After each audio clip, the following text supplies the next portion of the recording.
Assalamualaikum warahmatullahi wabarakatuh. Wololo habari pemirsa, selamat pagi. Senang sekali kita dapat berjumpa kembali di pagi hari ini dengan obrolan pagi, dan tema kita pada pagi hari ini adalah memperingati Maulid Nabi Muhammad SAW.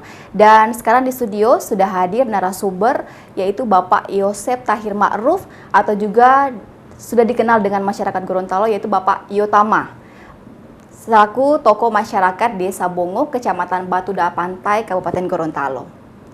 Assalamualaikum Bapak, selamat pagi. Waalaikumsalam warahmatullahi wabarakatuh. Iya Pak, Terima kasih. dengan mengangkat tema pada pagi hari ini, yaitu Ya. memperingati Maulid Nabi Muhammad SAW. Yang saya akan tanyakan, apa sih keistimewaan Maulid Nabi tersebut, khususnya di Desa Bongo? Ya.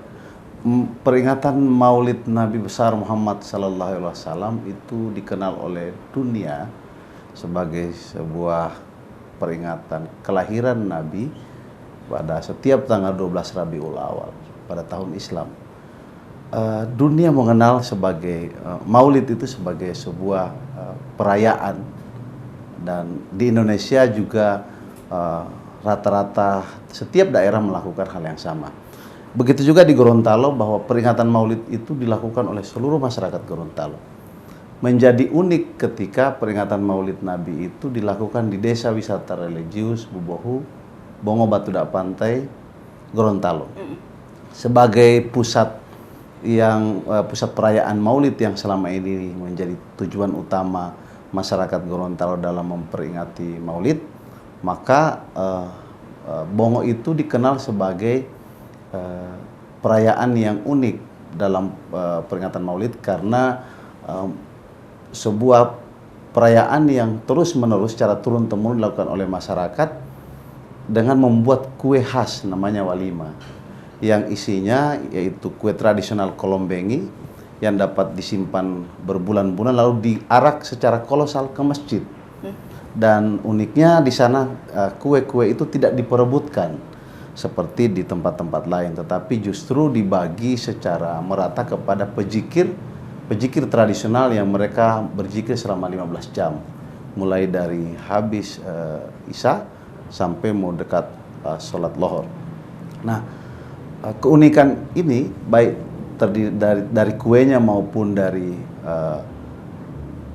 proses arak-arakannya, itulah yang menarik wisatawan, sehingga pada setiap peringatan Maulid di Bongo itu ribuan wisatawan yang datang menyaksikan pawai atau parade dari walima yang secara kolosal dilakukan oleh masyarakat ke masjid. Nah, tahun ini di Bongo yang dikenal sebagai Desa Wisata Religius Bubohu, perayaan Maulidnya menjadi lebih unik lagi karena masyarakat mulai menemukan pola bahwa budaya ini menjadi sebuah harta atau sebagai sebuah warisan yang dimaksimalkan karena dianggap sebagai sebuah potensi wisata.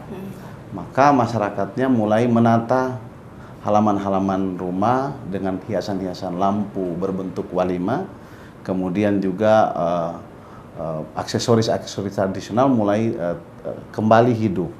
Nah, ini membuat wisatawan malah semakin banyak. Hari ini kami sudah kedatangan banyak wisatawan dari Jawa dan dari Sulawesi Tengah yang ingin menyaksikan perayaan parade dan festival walima di Bongo. Gitu, Sinta. Ya. Oke, kalau kita berbicara perayaan walima, sejak kapan sih terjadinya? Sejak kapan seperti sekarang ini? Ya, seperti sekarang ini. Di Bongo itu saya belum lahir sudah seperti itu. Oh, oke. Saya belum lahir, jadi bapak saya dan kakek saya melakukan hal yang sama seperti apa yang kita lakukan sekarang. Hanya sekarang dia menjadi lebih banyak dikenal karena provokasi lewat media sosial. Kemudian berita-berita juga bantuan teman-teman wartawan yang tiap tahun mengeksposnya, sehingga dulu dia hanya sebagai perayaan yang biasa tetapi unik, sekarang menjadi luar biasa dan unik karena banyak wisatawan yang datang. Dan kemudian Desa Wisata Religius menjadi berbenah karena perayaan-perayaan walima itu menjadi tujuan wisata walaupun bukan di saat Maulid. Nah, kalau dulu kita datang di Bongo itu bisa melihat kolombenge yang walima itu dalam bentuk kue asli. Tetapi wisatawan sekarang udah bisa melihat kue-kue itu dalam bentuk miniatur yang dibuat dari semen yang diukir kemudian menjadi hiasan pagar, pintu gerbang, sehingga suasana maulid itu, suasana walima itu menjadi hidup sepanjang tahun di sana. Nah, kita beri nama spirit spiritual. Oke. Nah, gitu. Iya, dan kalau berbicara walima, seperti yang tadi Bapak katakan, kalau ada kue-kue gitu ya, kue apa saja yang terdapat di walima tersebut? Kalau secara umum masyarakat Gorontalo mengenal walima itu kuenya itu kue basah sebenarnya. Kue basah, dan dia biasa juga diisi oleh hasil-hasil pertanian. Tetapi di Bongo itu tidak ada seperti itu. Dia spesifik karena itu dilakukan oleh leluhur kami di sana pada saat dulu waktu orang berzikir ke sana, begitu pulang kue-kue basah itu jadi basi di jalan. Yang dibawa oleh pezikir. Maka leluhur kami di sana dulu berinisiatif memikirkan kue apa yang bisa bertahan berbulan-bulan. Maka lahirlah kolombengi, sehingga di Bongo itu dikenal dengan perayaan walima maulid yang kuenya khas, yaitu kolombengi yang bisa disimpan berbulan-bulan, bahkan bisa sampai 6 bulan. Oke. Gitu. Buat pemirsa, nanti kita akan kembali lagi setelah iklan berikut ini.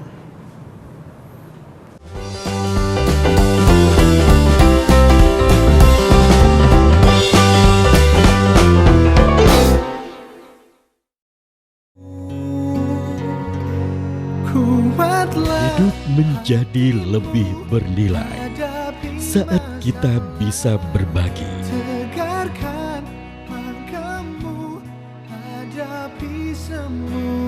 Bantu dan kirimkan donasi Anda.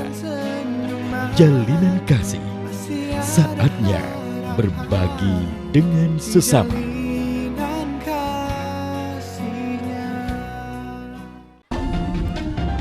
Program musik terfavorit keluarga Indonesia dipandu oleh hoster dahsyat, memeriahkan pagi hari Anda.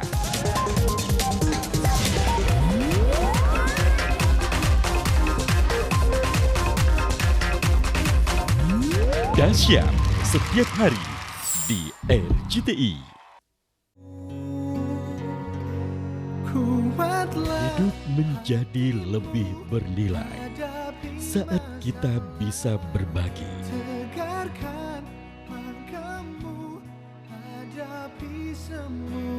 Bantu dan kirimkan donasi Anda. Jalinan kasih, saatnya berbagi dengan sesama.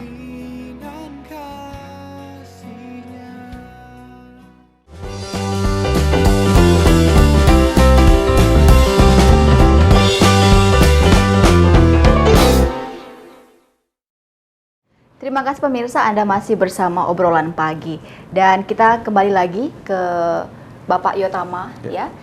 Terus kenapa harus dikemas dengan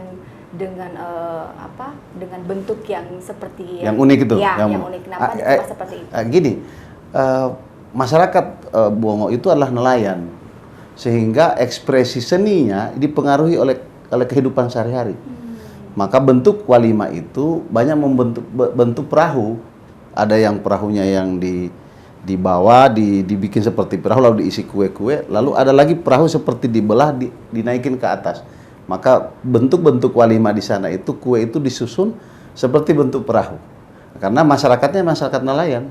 Oh, gitu. Nah, kreativitas seni itu melahirkan sebuah kebudayaan yang unik dan itu terpelihara. Lalu masyarakat konsisten. Jadi di sana itu namanya tolangga. Tolangga itu wadah tempat meletakkan kue kolombengi itu. Itu disimpan terus-menerus. Saya itu pada saat membuat tolangga yang besar itu kira-kira sekarang udah hampir 10 tahun, udah diganti-ganti. Jadi wadahnya itu terus. Sehingga kalau yang lain, tempat lain wadahnya dibuat hari ini selesai maulid, udah rusak. Kalau di sana dipelihara. Jadi pemilik walima itu nunggu setelah jikir selesai, kuenya dibagi ke pejikirnya, yang pemiliknya ngambil lagi wadahnya, balikin ke rumah, disimpan lagi, tahun depan dipakai lagi. Oke, Gitu. begitu. Jadi tidak berulang-ulang. Jadi kita mengenal di sana bekerja tidak mengulang-ulang. Oke, untuk pembuatan kue kelombengi. Kelombengi tersebut itu masyarakat menyediakan berapa lama, berapa waktu untuk selesai pada saat nanti perayaan Walimah tersebut? 1 bulan sebelum perayaan masyarakat sudah berbenah. 1 bulan. 1 bulan. Makanya kue khasnya kelombengi itu disimpannya lama.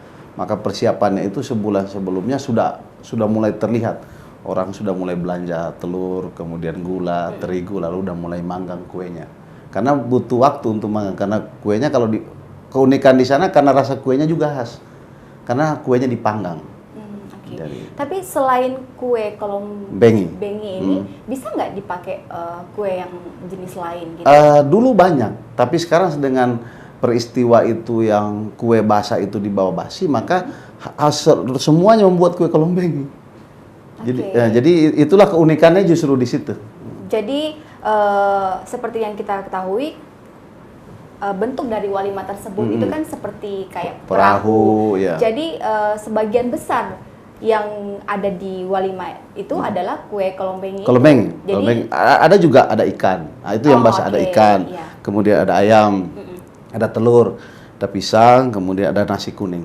Tapi kalau misalnya masyarakat pengen menambahkan kue-kue yang lain seperti yang kita tahu sekarang kan sudah banyak ada snacknya gitu ya, itu boleh nggak? Bisa itu nggak ada masalah, tapi itu kecenderungan masyarakat tidak melakukan hal itu. Kalaupun ada seperti tahun-tahun sebelumnya anak-anak SMA, SMK, SMP mereka membuat walimah unik dari makanan-makanan modern. Nah itu juga adalah, tapi panitianya tidak menjadikan itu sebagai bagian dari yang dibagi ke pejikir, karena pejikir nunggu kue tradisionalnya itu yang unik. Oke. Kalau tadi Bapak bilang ada pejikir ya, berarti mungkin setelah nanti perayaan Walimah ada tradisi lain yang dilakukan sebelum merayakan Walimah tersebut. Ada. Gitu. Jadi di sana kita punya dia ada lembaga pusat kegiatan belajar masyarakat yang kita bentuk untuk pengkaderan zikir tradisional. Karena zikir tradisional Gorontalo itu memiliki keunikan yang luar biasa, di dunia kita tidak akan temukan. Di dunia manapun, karena konsep zikir di sana itu gini. Dia berasal dari kata dikili. Dikili kalau di Indonesia kan itu zikir. Tetapi zikir yang dilakukan di peringatan Maulid Nabi di Gorontalo pada umumnya dan khususnya di Bubohu itu di Bongo itu memiliki keunikan tersendiri, Sinta. Jadi dia tidak seperti di tempat lain, sehingga proses itu yang membuat kami di sana berpikir untuk membuat lembaga, lalu anak-anak mudanya mulai kita didik, karena kalau kita tidak didik ke depan budaya itu bisa hilang. Maka kita buat pengkaderan di pusat kegiatan belajar masyarakat. Jadi sebelum merayakan Walimah tersebut ada proses sebelumnya, pelatihan seperti zikir tadi zikir tradisional dengan melibatkan anak-anak muda ya agar supaya mungkin bisa lebih terasa hikmat nanti pada saat perayaan Walimah tersebut gitu ya. Dan kalau tadi Bapak berbicara tentang dikili, dikili itu apa sih sebenarnya, Pak? Jadi gini, orang Gorontalo itu memiliki budaya yang unik yang diberi nama dikili. Tetapi kata dikili itu di Indonesia kan menjadi zikir.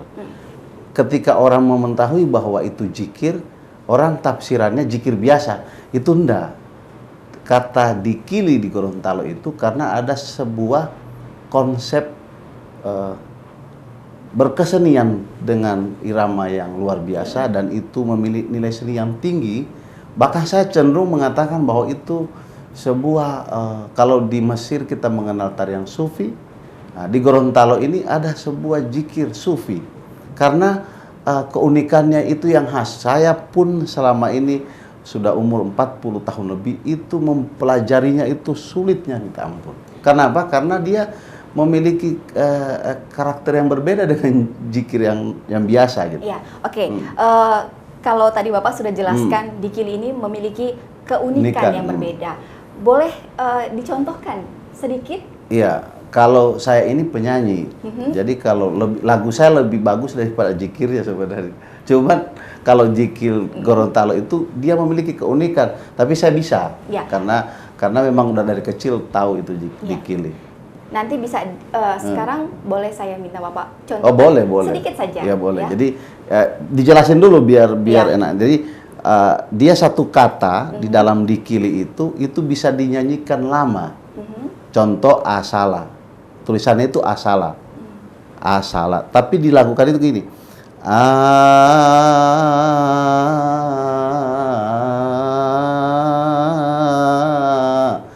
Tidak ada dia langsung ke sa, tapi kembali lagi dia.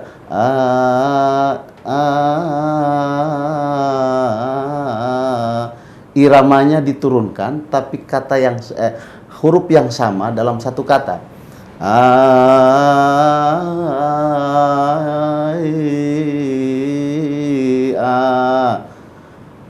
Nanti sudah dalam irama yang tertentu baru dia datang di sa.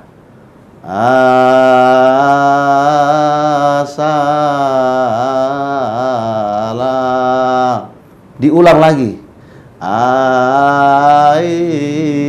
Nah, pada saat dia mengulang itu kolosal. Jadi misalnya dimulai tadi dengan satu orang A, pada saat irama kesekian dihitung, itu baru kolosal 500 orang berteriak dengan irama yang sama di keheningan malam. Jadi kalau Sinta datang ke sana bisa merinding dengarnya. Gitu. Nah gitu ya. Iya.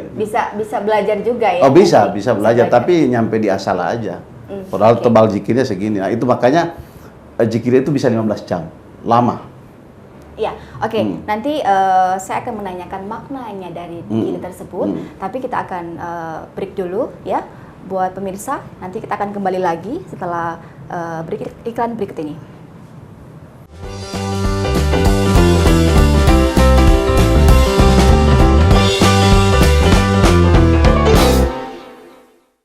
Hidup menjadi lebih bernilai saat kita bisa berbagi, bantu dan kirimkan donasi Anda. Saatnya berbagi dengan sesama.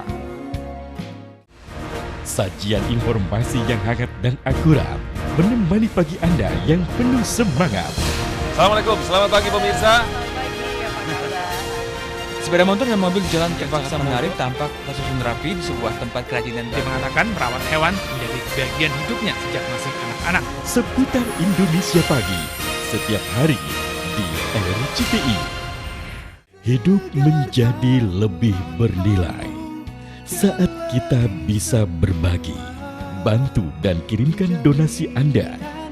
Saatnya berbagi dengan sesama.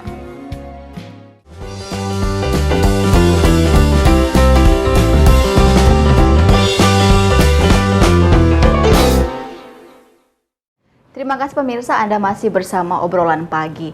Dan kita kembali lagi ke Bapak Yotama ya. Kalau tadi saya sudah menanyakan tentang apa sih makna dari dikir tersebut.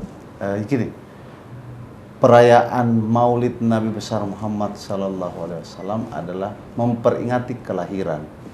Maka dikili itu isinya adalah pujian-pujian, kemudian kepada baginda Rasulullah, kemudian penyerahan diri kepada Allah karena telah memilih seorang nabi yang sampai hari ini kita sangat hormat dan cinta kepada Rasulullah.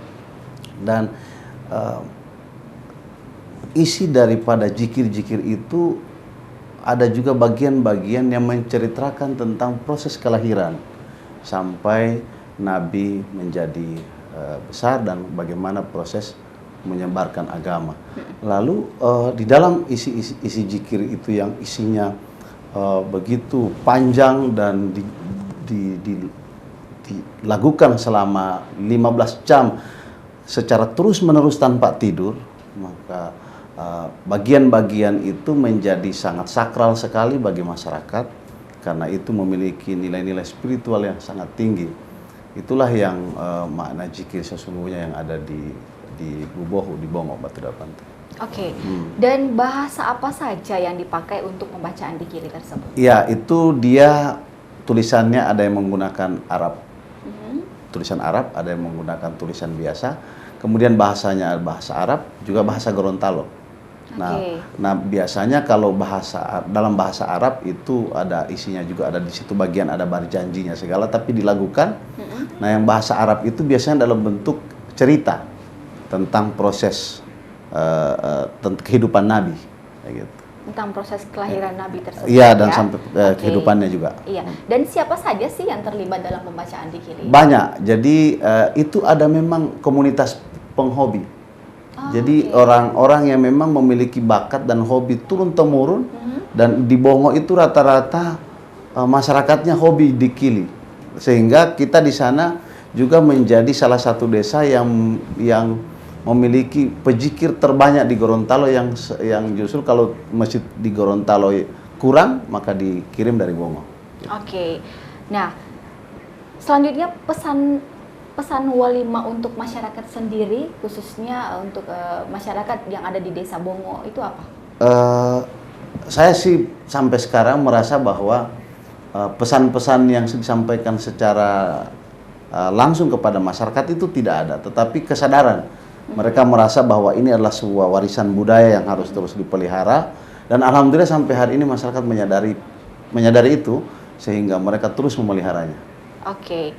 Dan kalau tadi kita berbicara kan tentang keunikannya ya walimah. Nah, dampak untuk ke desa Bongo itu sendiri itu seperti apa, Pak? Tahun 97 desa itu tandus. Dia panas, susah air, orangnya juga masyarakatnya juga cenderung punya budaya Islam yang seperti itu, tetapi suasana Islamnya hampir-hampir hilang. Lalu kita membuat konsep merubahnya mulai tahun 97, hari ini udah 17 tahun. Kita merubah menjadi sekarang desa wisata yang penuh dengan tanaman, burung-burung dekat dengan manusia, lalu suasana agama hidup, orang berpakaian seperti santri. Nah, sehingga hari ini desa wisata religius menjadi tujuan wisata religius di Gorontalo. Karena suasana Islam yang ditampilkan, suasananya. Dan masyarakatnya menyadari potensi itu, sehingga dari walimah, dari memperingati maulid, dan merayakannya dengan membuat kue walimah, lalu timbul spiritual yang menjadikan desa itu menjadi tujuan orang belajar tentang hal yang menyangkut budaya Gorontalo, adat Gorontalo, sejarah Gorontalo, bahasa Gorontalo, dan spiritual. Nah, ini potensi ini disadari oleh masyarakat kita di sana, dan lahirlah sebuah masyarakat pariwisata. Maka di sana dibangun SMK pariwisata. Lalu juga masyarakatnya mulai membuat kebutuhan-kebutuhan wisatawan seperti homestay, udah mulai masyarakat ada yang bangun, rumah-rumah kecil, rumah makan kecil mulai timbul. Nah, budaya yang dikemas secara benar dan disadari oleh masyarakat potensinya, maka punya dampak ekonomi jangka panjang. Sehingga itu potensi yang ada di Bongo sekarang itu mulai dilirik banyak orang. Sekarang nyari tanah di Bongo susah, nggak kayak dulu. Dulu nyari tanah gampang. Sekarang susahnya minta ampun karena mahal. Agak sedikit padat. Padat, bukan cuma padat, karena banyak ingin orang berdomisili di sana karena suasananya udah tercipta, suasana Islam. Oke. Nah, Bapak Yutama kan adalah warga, termasuk warga dari Desa Bongo. Ya, kelahiran sana. Iya, kelahiran dari Desa Bongo. Bapak sudah melihat banyak perubahan dari dulu dengan sekarang. Ya, Perubahannya seperti apa? Banyak sekali perubahannya. Pertama yang terjadi di sana lah itu daerah tandus, kemudian jadi hijau, subur. Kemudian makhluk-makhluk Allah yang lain seperti burung, hewan-hewan lain itu jadi dekat dengan manusia karena ada kedekatan secara emosional, karena diberi kesempatan juga mereka hidup. Sehingga kita di sana mengenal pesantren alam. Pesantren alam, santrinya pohon dan binatang.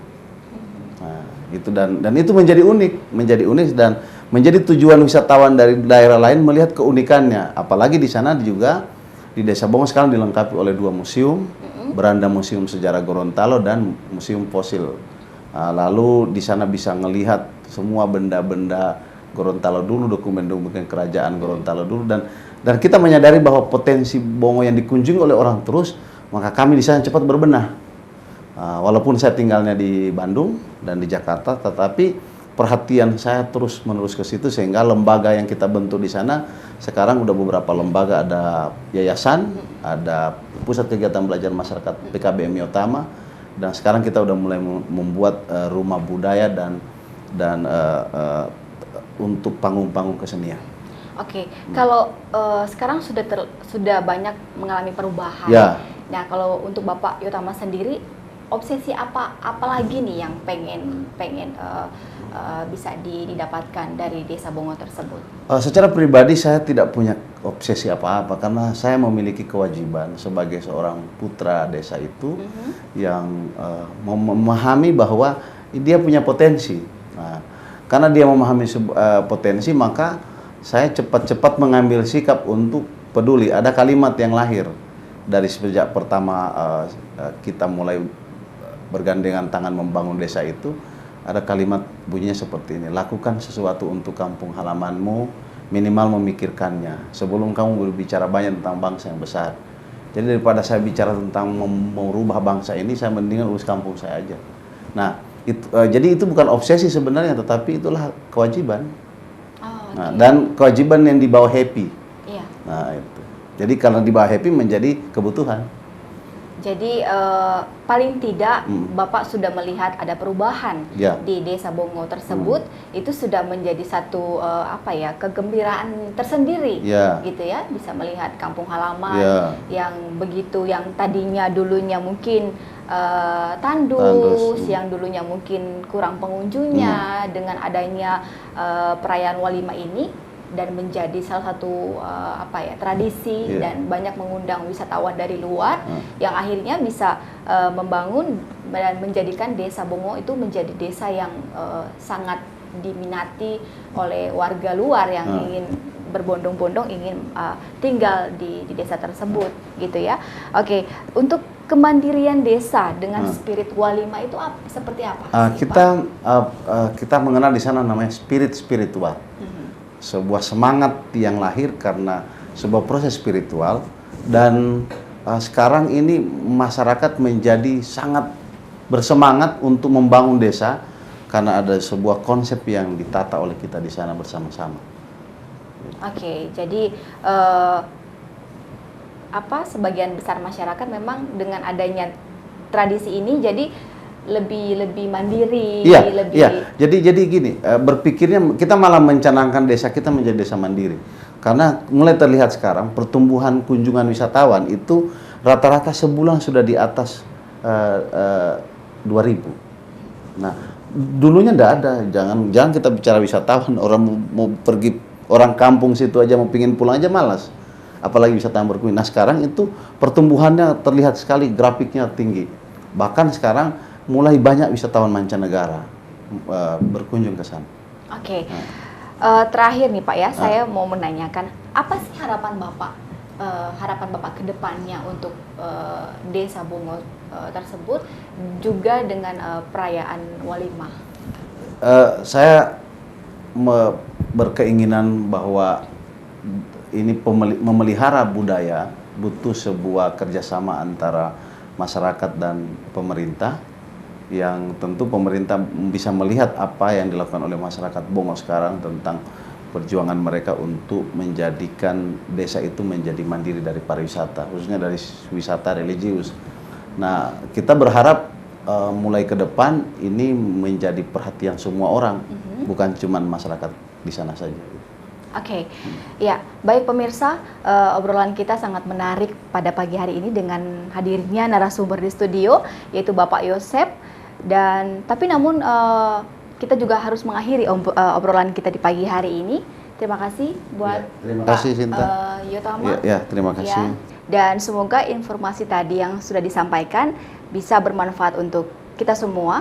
Wassalamualaikum warahmatullahi wabarakatuh. Odo dan sampai jumpa. Terima kasih.